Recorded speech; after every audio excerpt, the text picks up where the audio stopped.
berdoa Nabi Musa di surat Al-Qasas ayat 21. Qala rabbi najjini minal qaumiz zalimin. Dia berdoa, ya Tuhanku, selamatkan aku dari orang-orang zalim. Sampai dia di negeri Madyan, ketika di sana itu didapati laki-laki sedang memberikan minum hewan-hewan peliharaannya. Ada 2 anak gadis, ya, menunggu orang-orang mengasih minum. Ya. Ditanya, kenapa kamu kok tak kasih minum? Tak mungkin lah, kami anak gadis. Itu laki-laki semua, tak mungkin kami berebut-rebut. Makanya ini kan. Jadi tentang tidak boleh ikhtilat, ya tak? Ikhtilat atau ikhtilat, bercampur laki-laki perempuan, itu ajaran Islam. Makanya Nabi Musa pun, ya, Nabi Musa ini ajaran Nabi siapa? Ajaran Nabi Ibrahim alaihissalam, itu sudah diajarkan. Ya nggak boleh bercampur baur. Makanya kita di masjid tak bercampur baur kan? Jamaah laki-laki di depan, jamaah perempuan di belakang. Ya. Tapi setelah memberikan minum itu Nabi Musa tak minta upah. Minta upah. Dia kembali lagi ke bawah pohon, tapi dia mintanya sama siapa? Allah. Ini pelajaran puasa itu agar kita selalu hanya minta kepada Allah Subhanahu wa ta'ala. Bismillahirrahmanirrahim. Judulnya ya puasa Ramadan ya meningkatkan muraqabah, pengawasan dan ma'iyatullah. Muraqabatullah, merasa diawasi oleh Allah Subhanahu wa ta'ala, dan juga ya merasa selalu Allah bersama. Insyaallah ini ya. Yang perasaan merasa diawasi oleh Allah, perasaan kita selalu bersama Allah Subhanahu wa ta'ala, inilah esensi daripada takwa itu. Esensi dari takwa. Maka kalau kita baca Al-Quran surat Al-Baqarah 183, 184, 185, 186, 187, ini rangkaian ayat-ayat tentang puasa. Tapi di ayat 186 itu Allah tidak sebutkan tentang puasa. Apa Allah sebutkan? Wa iza sa'alaka ibadi anni fa inni qarib ujibu da'watad da'i idza da'ani falyastajibu li wal yu'minu bi la'allahum yarsyudun.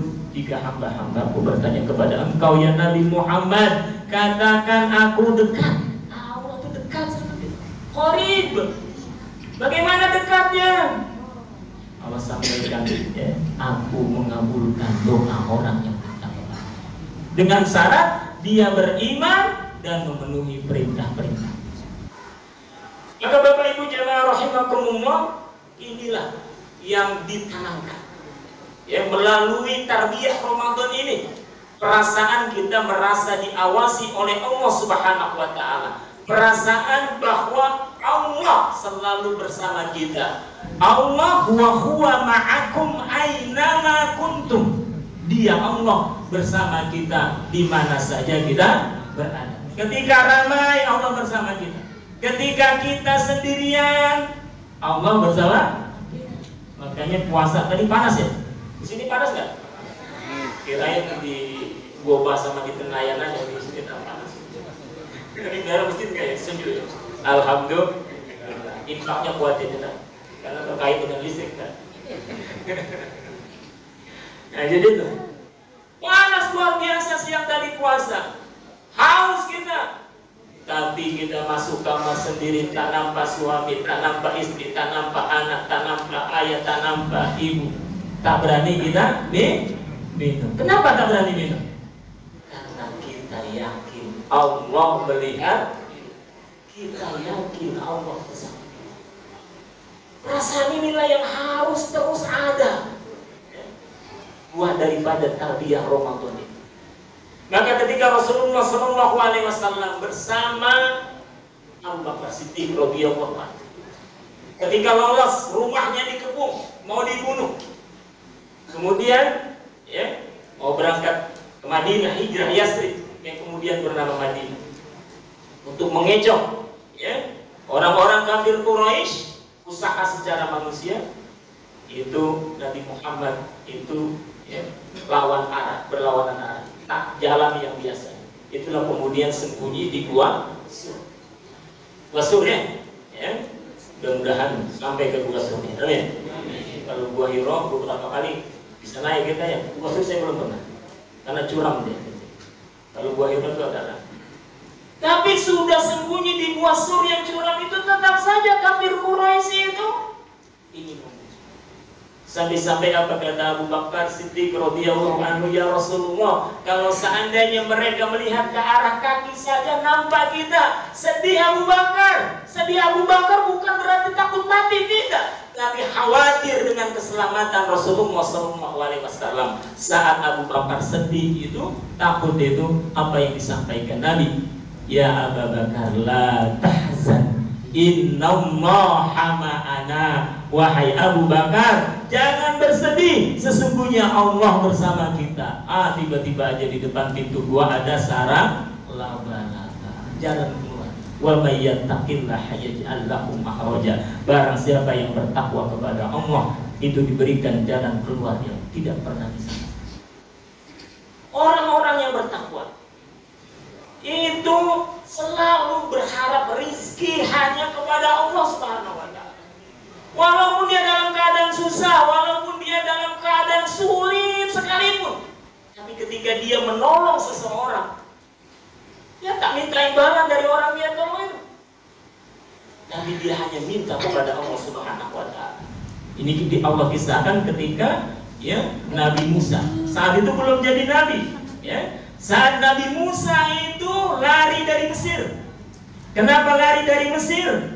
Singkat cerita nanti baca surat Al-Qasas, ya. Karena ya Nabi Musa ini ya sudah membunuh orang Kipti, ya, orang Mesir asli. Kenapa? Karena kelahi antara pemuda Kipti dengan Bani Israel. Nabi Musa Bani Israel, yang Bani Israel ini minta tolong sama Nabi Musa. Dipukul itu orang Kipti itu mati. Makanya ini anak-anak muda ini kalau mau kelahi, ya, orang Islam tuh harus kuat. Pukulannya seperti Nabi Musa, ya, tidak sekali pukul mati orang. Akhirnya apa? Datang seorang laki-laki bilang sama Nabi Musa, cepat tinggalkan Mesir. Tinggalkan Mesir karena Raja Fir'aun sudah perintahkan tentara-tentaranya menangkap kamu. Nanti kamu akan dibunuh karena kamu telah membunuh orang Mesir. Makanya dia lari dari Mesir sambil terus doa. Ini belum diangkat jadi nabi nih Bapak Ibu, belum diangkat jadi nabi, sambil terus doa. Nah ini kan takwa ini. Jadi selalu kita ingat Allah Subhanahu wa ta'ala. Maka sambil berlari itu apa doa Nabi Musa di surat Al-Qasas ayat 21. Qala rabbi najjini minal qaumiz zalimin. Dia berdoa, ya Tuhanku, selamatkan aku dari orang-orang zalim. Sampai dia di negeri Madyan, ketika di sana itu didapati laki-laki sedang memberikan minum hewan-hewan peliharaannya. Ada dua anak gadis, ya, menunggu orang-orang mengasih minum, ya. Nah, tinggal 3 menit lagi. Ditanya, kenapa kamu kok tak kasih minum? Tak mungkin lah, kami anak gadis. Itu laki-laki semua, tak mungkin kami berebut-rebut. Makanya ini kan, jadi tentang tidak boleh ikhtilat, ya tak? Ikhtilat atau ikhtilat, bercampur laki-laki perempuan, itu ajaran Islam. Makanya Nabi Musa pun, ya, Nabi Musa ini ajaran Nabi siapa? Ajaran Nabi Ibrahim alaihissalam, itu sudah diajarkan. Ya nggak boleh bercampur baur. Makanya kita di masjid tak bercampur baur kan? Jamaah laki-laki di depan, jamaah perempuan di belakang. Ya. Kenapa? Kenapa kok sampai itu tadi? Karena ayah kami sudah tua. Akhirnya apa?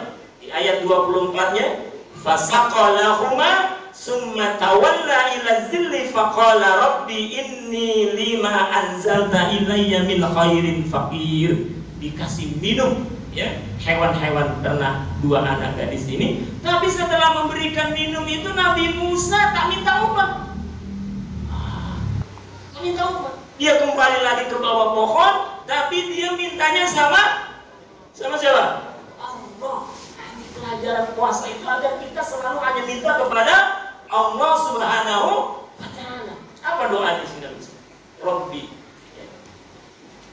inni lima anzalta ilayya min khairin faqir, ya Allah. Hamba ini fakir, ya Allah, sangat butuh pertolonganmu, ya. Lari dari negeri Mesir. Nah itu kemudian Allah gerakkan, ya, ayahnya dari 2 orang anak gadis ini meminta agar salah satu anak gadisnya saya panggil Nabi Musa. Singkat cerita, akhirnya Nabi Musa apa? Nikah sama anak gadis itu. Nah, itulah orang bertakwa. Jadi kalau minta orang bertakwa itu jangan minta sama manusia, mintalah kepada Allah Subhanahu wa taala. Jadi dengan puasa ini mudah-mudahan Allah Subhanahu wa taala ya terus kuatkan ya muraqabatullah, kita selalu merasa diawasi oleh Allah, kita ma'iyatullah, kebersamaan Allah ya. Allah kita selalu merasa yakin Allah bersama kita. Inilah sebetulnya yang lebih tinggi daripada Islam, iman. Apa? Dia ihsan. Ihsan itu apa? Anta'budallah hatta annaka tarahu fa in lam takun tarahu fa innahu yaraka. Mudah-mudahan ya Allah Subhanahu wa taala terima puasa kita siang hari tadi. Amin. Allah terima seluruh amal ibadah salat kita. Amin. Allah terima bacaan Quran kita. Amin. Dan dijadikan kita orang-orang yang bertakwa. Mohon maaf. Assalamualaikum warahmatullahi wabarakatuh.